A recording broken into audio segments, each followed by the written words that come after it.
on Axis Bank earnings. You're looking at the ET Now poll at 1700. Those numbers look good at the bottom line.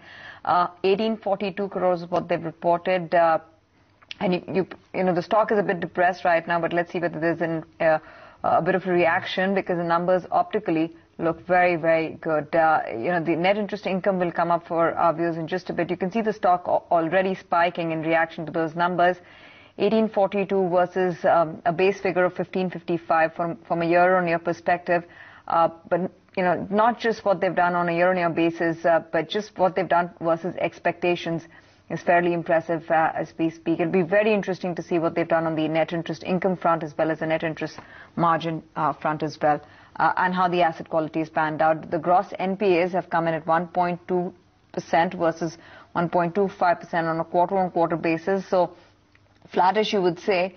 You know, even on the net NPA front, not too much divergence. That's again flattish, and I would reckon that this would go down as you know, the asset quality for the bank being stable.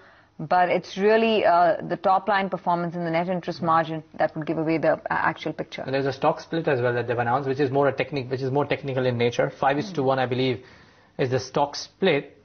It's a heavy stock, so maybe that's why. But you know, I think Tanveer just summed it up perfectly. The PAT way above what we were working with. Let's see if there are one-offs there, because it's almost 150 odd crores or thereabouts higher than what we were working with. NII, we're watching for a number of 3115. Just watch out for that number. So that's the expectation of a 16% uptick. But the fact that the PAT is at 1800 and above 1800 odd crores, which means that the growth in the bottom line is again to the tune of around 14 or 15 odd percent, which is a good thing there. 18.4% PAT growth. Let's figure out what the NII number is, and also figure out what the NIMs are, because the NIMs were expected to dip slightly on a quarter-on-quarter basis from 3.71. Let's see. Yeah, a couple of technicalities out here. Dividend of 20 rupees per share, a stock split of 5:1. So there are a couple of things to watch out for, but heartening PAT performance. You know, from the